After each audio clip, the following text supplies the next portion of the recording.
Defense News. It's proudly sponsored by Navy Federal Credit Union.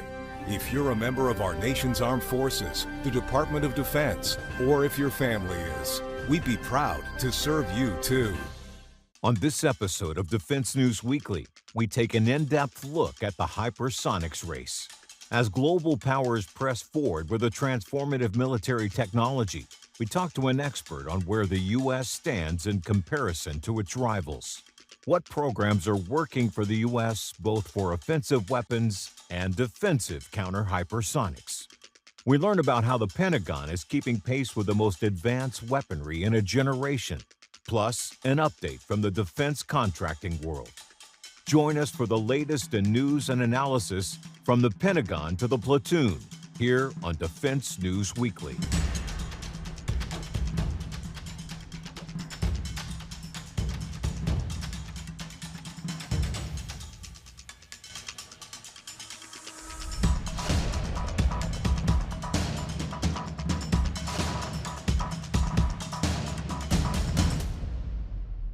Welcome back to Defense News Weekly. Hypersonic weapons offer a fearsome prospect. Traveling at 5 times the speed of sound or more, they can carry independent warheads that travel on unpredictable paths, making them incredibly hard to defend against. Since their development, a race has been on between China, the U.S., and Russia to field the missiles and the systems capable of defeating them. To get a sense of where things stand now, Defense News' Hope Seck sat down with Deborah James, a former Secretary of the Air Force and member of the Atlantic Council's Hypersonic Capabilities Task Force, to talk about it. Have a look. Secretary James, thank you so much for being here today. Thanks for having me, Hope.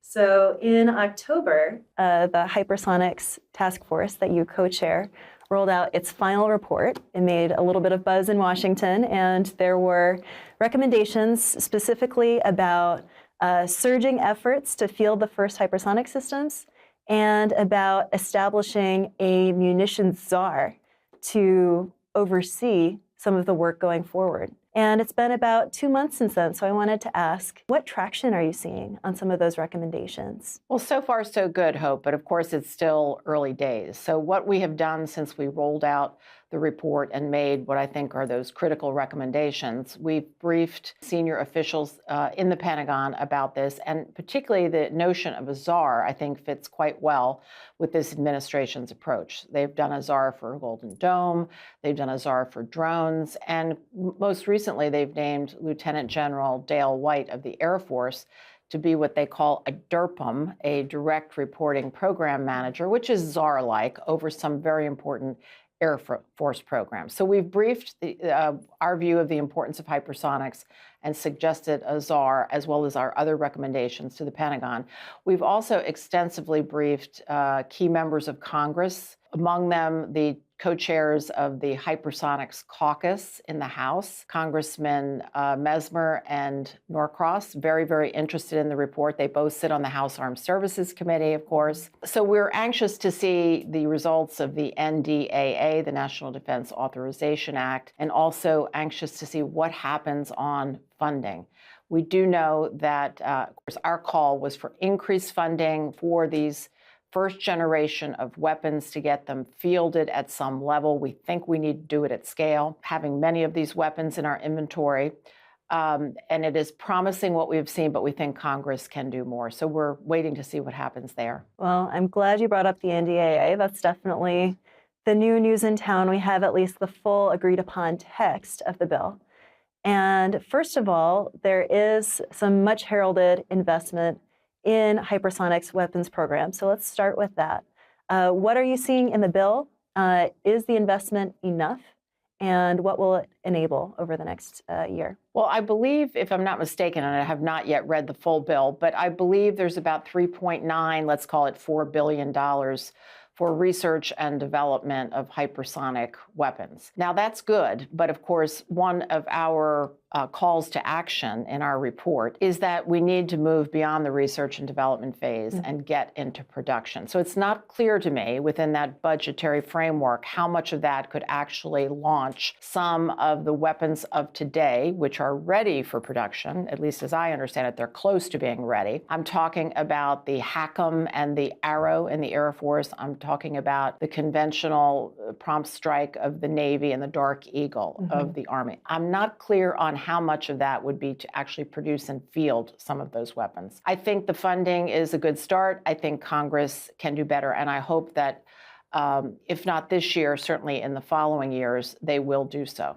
What else do we need to get some of these programs underway? And crucially, as you said, to get them fielded in our arsenals, even if they're not like the perfect weapon system that we want down the road? Well, I think we certainly need, in addition to the enabling legislation and a sense of urgency on the part of the Pentagon to get this done, just as there's a sense of urgency for Golden Dome and for drones, as an example. In addition to that, we need a very close partnership with industry, because after all, industry is who will produce these weapons and will be able to advance the state of the art for us. So what does industry need to produce? They need stable funding. They need to know how much they will be able to deal with and over what period of time. They need a signed contract. Industry needs to embrace new techniques. Some parts of industry are doing that, others are slower, but new techniques like advanced manufacturing, additive process. They need to embrace things like open systems architectures so that as weapons are produced, they're not locked in to certain technology and certain software. They can be upgraded more easily through the years. Government needs to also do some things. They need to be willing, as increasingly government has been, to adopt commercial practices and invite in some commercial younger companies where there's a lot of venture capital behind them. And that can be a source of helping to advance the ball, not just solely relying on taxpayer dollars. I think we need to say to industry, look, this is what we want. We want certain capability, and we want it fast. Here's the time frame we want it. And these are the behaviors we need from you. What incentives do you need to come from the government to make that happen? So that's some of what needs to happen next. When we come back, more from a top expert at the Atlantic Council on the U.S.'s hypersonic weapons efforts. Stay tuned.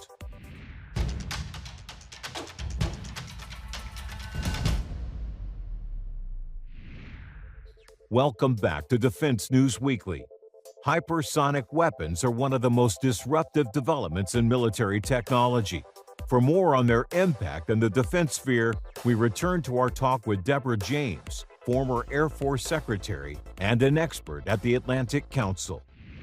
As you mentioned, there are a number of programs out there: Dark Eagle, Arrow, Conventional Prompt Strike, HACM. Do you see some or one of the services as further down the road to the kind of conversations that you're mentioning and the kind of openness to collaborate with industry? Are some further along the road than others right now? Well, of course, I'm most familiar with the Air Force, and I do think that the Air Force is trying to collaborate more with industry. There's always the fine line that you walk. You have to be fair to all parties, so it's not always an easy line to walk. But I do believe both Arrow and HACM have advanced the ball sufficiently where they ought to be ready for production, if not now, very, very soon. And so this would be a perfect example of where the Air Force should be having those conversations with industry. I really appreciate about this capabilities task force that it's co-chaired by two former service secretaries, yourself and former Secretary of the Army, Ryan McCarthy. You have so much benefit of perspective in the seat that you're sitting in. Can you look back and share some lessons learned? If the services had to do it all over again, what have we learned about jointness when it comes to these programs? What have we learned about execution and the order of steps? If there were do-overs to be had, what would you recommend? Well, first of all, jointness is something that I think ever since Goldwater Nichols back in the 1980s is something that we have collectively, no matter what administration we've worked on, we've collectively tried to do better and better. And I think the level of jointness in today's military is at an all-time high. And certainly Secretary McCarthy and I came at it from that angle. It requires listening. It requires sometimes compromising on some of what you want to come out with, some of the capabilities. So I do think jointness is at an all-time high. The other lesson that we've collectively learned over the years, and this was certainly repeated in our recommendations and in the spirit of the work that we did together, and that is that we need to get increasingly less burdensome on industry. We need to remove as much of the red tape as possible. We need to look to those commercial practices. We need to simplify, because all of this will help both on the innovation front and on the speed front. And I do think this administration, like every previous administration, is doubling down to try to get that done and to speed things up in the acquisition process generally. Now, they are really making large efforts, and I applaud them for it. And certainly, we made it a point in our commission to go as quickly as we could to develop this report, get it out there so that it could be timely for both Congress and the Pentagon, as well as to come up with actionable recommendations so that it hopefully won't sit on the shelf and gather dust, but rather it'll make a difference to our country and to our defense. You talked about simplification, always important.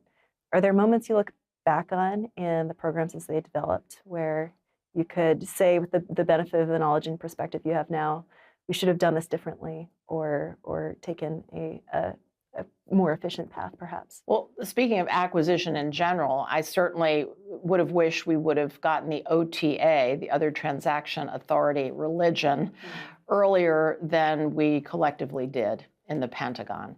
That authority has been around for decades, and it was used a little bit. It's being used a lot more these days. So that is certainly one lesson learned. The same with commercial practices. There have been the ability to use commercial practices and buy in a more commercial way for years and years, but collectively we have been slow to adopt it. Now, there's always reasons for this, Hope. So if you go back in time and how did we get to where we are, there were concerns about competition, there were concerns about quality, there were concerns about scandals that were real, and money was wasted, and there was waste, fraud, and abuse, and so on. So this is how the regulations and laws and so forth were built up over time. All started with good intention, all started for a particular reason, but the totality of the weight that those sorts of things brought upon the system just got to be too much. And so for years now, we've been trying to strip it away. I wish we had done it more quickly. Something else that stood out to me about the report and its rollout was the conversation about how hypersonic weapons are the new strategic deterrent. There's sort of this perspective that we're not actually going to use our nuclear weapons. It makes it less of a credible deterrent, just because of the weight and sort of catastrophe that using them would be. Can you, again, this is sort of looking 10, 15 years down the road as nations begin to acquire hypersonic weapons and build them up in their stockpiles. How do you envision they will change warfare? What does it look as nations begin to acquire them and even to employ them? Well, the definition of deterrence, really, if you peel that back to its core, an adversary, a potential adversary, has to believe that you have the capability and the political will to actually use certain weapons against them. And if they believe it, they hopefully won't start a fight to begin with. So that's the essence of deterrence.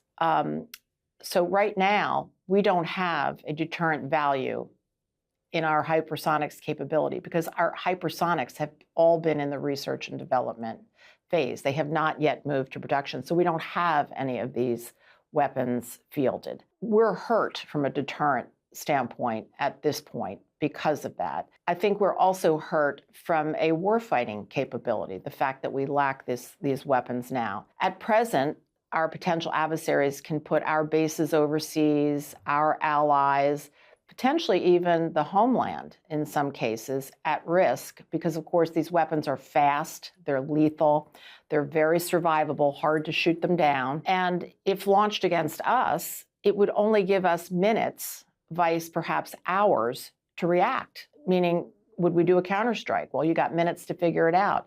Could we possibly move out of the way?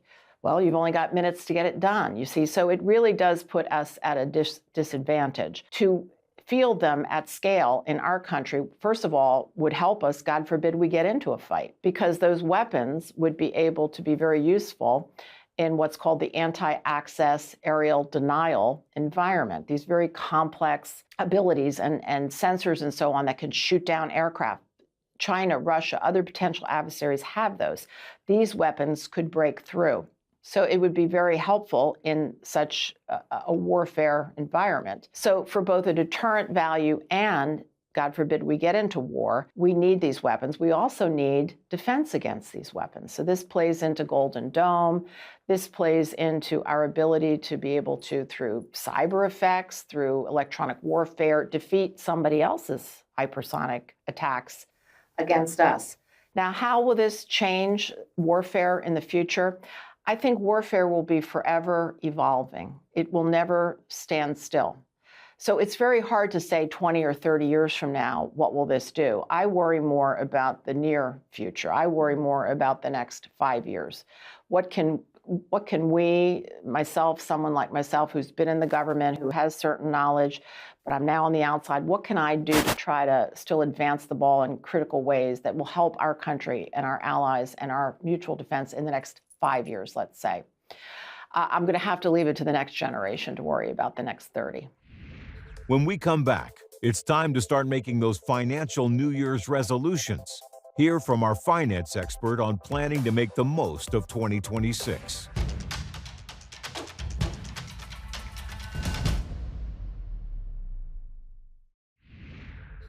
Welcome back. On this episode of Money Minute, Jeanette Mack from Navy Federal Credit Union returns with tips on how to kickstart your financial goals in the coming new year. Solid financial footing starts with smart moves. Let's make next year your year to thrive. Planning for some big life changes, a new job, a new home, or a growing family? Update your goals and plans to match what's coming. Now review your savings. Can you cover 3 to 6 months of expenses if life throws you a curveball? If not, make building an emergency fund your top priority. Treat it like a bill you pay yourself consistently every month. Set up an auto deposit to your checking account and you won't have to think about it again until you need it. Next, tackle your debt. Look for ways to lower interest rates or refinance loans. Freeing up cash now means more room to save and invest later. And don't forget your future self. Maximize your 401k, TSP, or other retirement plan contributions. And maybe open an IRA for tax benefits. Also, make sure your insurance covers those who depend on you and check that your investments still fit your goals and risk tolerance. Finally, update your estate plan and will. Life changes fast, so keep your plans current. And before making any big money moves, talk to a trusted financial advisor. This new year, leave bad money habits behind and embrace smarter, more powerful moves. Now that's thriving. To get more coverage of military and defense topics, direct your secret space-based surveillance systems at militarytimes.com and defensenews.com for more headlines. And to be the most up-to-date airman on the flight line, sign up for our Early Bird Brief, compiled each morning, bringing you the most recent headlines. And if social media is where you collect open-source intelligence, follow us on YouTube, Facebook, Instagram, and X. And for you Gen Z troops, we're on TikTok, so go follow us there as well. When we come back, a look at the world of military budgeting and contracting and our latest edition of Defense Dollars. Don't go away.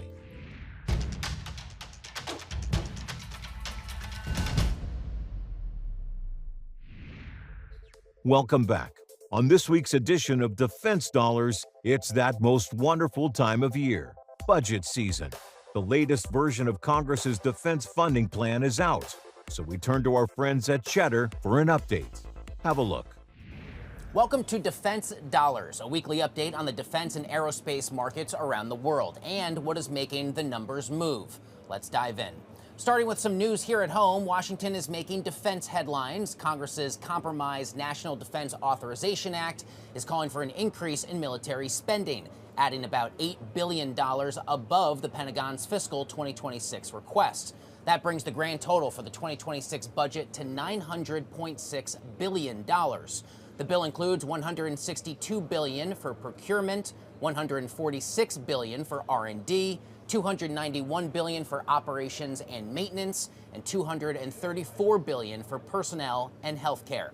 It funds several of President Donald Trump's key priorities, including the Golden Dome missile defense program, the Air Force's F-47 and Navy's FA-20 fighters, the B-21 Raider, drone wingmen, submarines, and warships. But it does not formally rename the Pentagon as the War Department, which would require new legislation. The NDAA also authorizes more than $38 billion for aircraft, $26 billion for shipbuilding, and over $25 billion for critical munitions. It also approves 47 F-35s and directs the military to build a 90-day stockpile of spare F-35 parts by the year 2028. The bill saves the Air Force's E-7 Wedgetail from cancellation, requires the service to keep 103 A-10 Warthogs through 2026, and provides nearly $2.6 billion for the F-47 next-gen fighter. And from across the pond, General Dynamics is looking for some sure footing after one of its UK division's premier defense products came under scrutiny as of late. The United Kingdom's Ministry of Defense announced earlier this month it was launching an investigation into what caused a number of crew members in its Ajax line of armored fighting vehicles to get ill when operating the systems during a recent exercise. The Ajax line is made by General Dynamics Land Systems UK and features a family of armored systems in a total of 6 variants. Armored fighting vehicles are smaller than tanks, and the Ajax line is intended to do everything from reconnaissance to logistics support to intelligence gathering, all while defending itself with high-tech weapons. The British MOD said the troops presented problems related to noise and vibrations from their time in some of the vehicles and put an immediate hold on using them. This is not the first time the Ajax line has dealt with vibration and similar issues, complicating the future for a set of systems intended to be a centerpiece for the British Army. The UK Minister of Defense said canceling the Ajax line was not out of the question, and all options were on the table for moving forward once the investigation was concluded. General Dynamics was trending slightly lower in trading earlier this week following the news, but is up more than 25% from the start of the year. GD reached a peak of about $353 a share and is now trading about $20 short of that high water mark. And one more today before you go. Do you like mysterious military tech that can think for itself and prowls the skies looking for enemies? Northrop Grumman last week unveiled a new autonomous wingman program called Project Talon. For those unfamiliar, autonomous wingmen are AI-powered aerial drones meant to fly with manned military aircraft to act as scouts, decoys, and added unmanned firepower. Also called collaborative combat aircraft, the sleek, high-speed drones are a fixture of the Air Force's plan for the future and the focus of a competition among arms makers to become the supplier. Northrop had a previous entry in the autonomous wingman competition that was not pursued by the military, but says Talon is cheaper and faster to build and worth another look. Northrop Grumman stock has been in the green in 2025, up more than 17% since January. And that wraps up your defense dollars for this week. Join us as always on Cheddar.com and DefenseNews.com for more stories like these. Well, that's all the time we have in this episode. Thanks for joining us, and we'll see you next week.